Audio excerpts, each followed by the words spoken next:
توفیق عطا فرمائے. تو زکوٰۃ پہلے ادا کر دے, اس لیے کہ بھائی کچھ ایسے بھی بیچارے غریب لوگ ہیں جن کے یہاں ہو سکتا سحری کے لیے نہ ہو, افطار کے لیے نہ ہو, تو اس لیے اپنی زکوٰۃ پہلے ہی دے دو تاکہ وہ سحری تمہارے مال سے کر دو, سحری کا ثواب تمہیں ملے. اللہ نے چھوڑ تو نہیں دیا بھائی, تم نے زکوٰۃ تمہارا فرض ادا کر دیا, دے دی, واجب تمہارا ادا ہو گیا نا.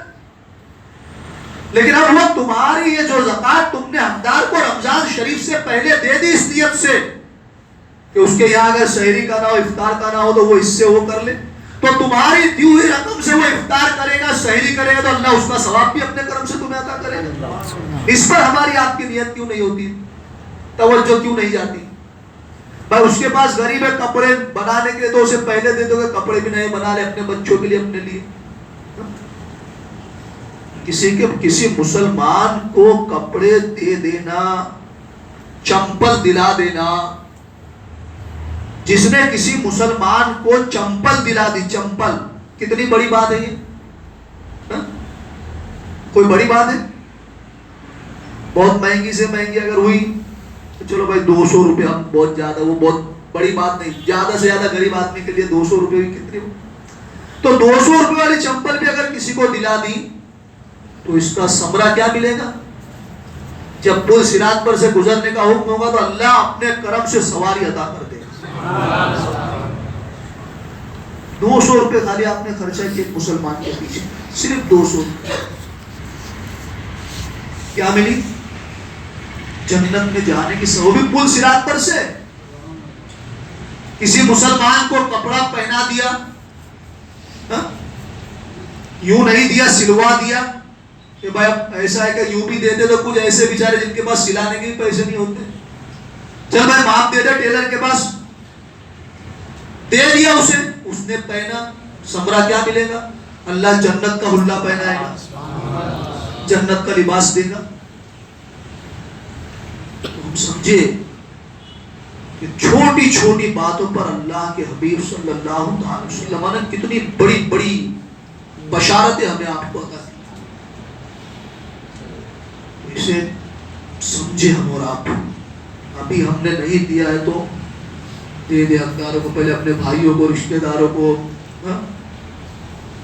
اقارب کو, پھر اپنے محلے میں اپنے دوست احباب, جب نہیں ہو تو پھر مدارس کا بھی ہم خیال رکھیں, کیونکہ مدارس کیا ہے, یہ ہماری کمر کی ریڑھ کی ہڈی ہے. یہ اس میں علماء, حفاظ, قاری, دین کے خادم نکلتے ہیں, تو اس کا بھی ہم خیال رکھیں. اور صرف زکوٰۃ صدقہ ہی نہ بلکہ للہ سے اللہ تو بہت دیتا ہے یار, تم خالی تمہیں دیا تو دے کر تو دیکھو.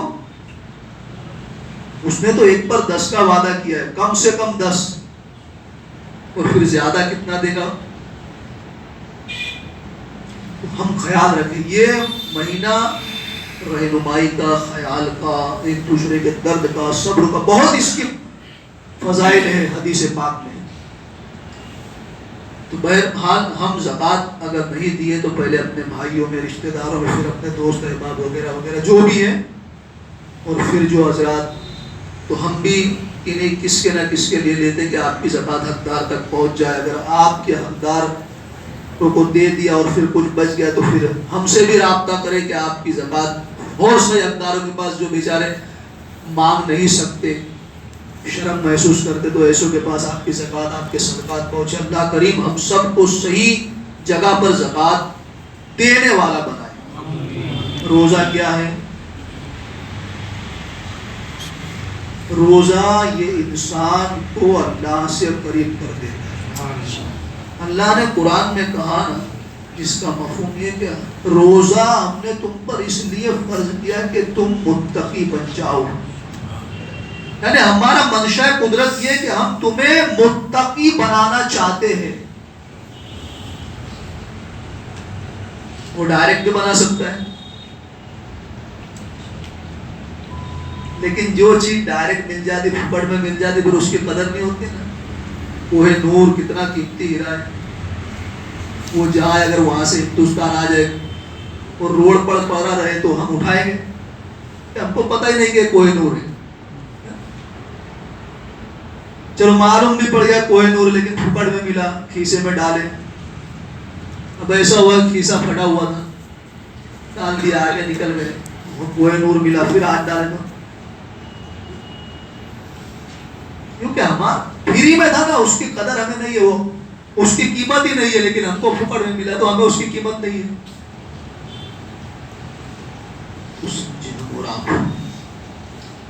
تو ماہ رمضان شریف کے روزے اللہ نے اس لیے کہ ہم اسے رکھے، پھر اللہ جب متقی بنائے گا، جب ہم کوشش کریں گے اور پھر وہ جب متقی کا لیبل اپنے کرم سے عطا کرے گا، پھر اس کی بات ہی کیا ہوگی.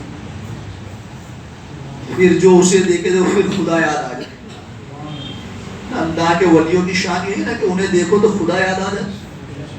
تو جس طرح ہم اس مہینے میں گناہوں سے بچتے، وہ ہمارے بڑا اللہ کریم کی بارگاہ میں دعا ہے کہ اللہ کریم ہمیں کہنے سننے سے زیادہ عمل کی توفیق عطا فرمائے. دوران بات چیت بھول چکا تھی، لفظ بتائیے اللہ اپنے حبیب صلی اللہ علیہ وسلم کے نام پاک کے صدقے معاف فرمائے. استغفر اللہ رب من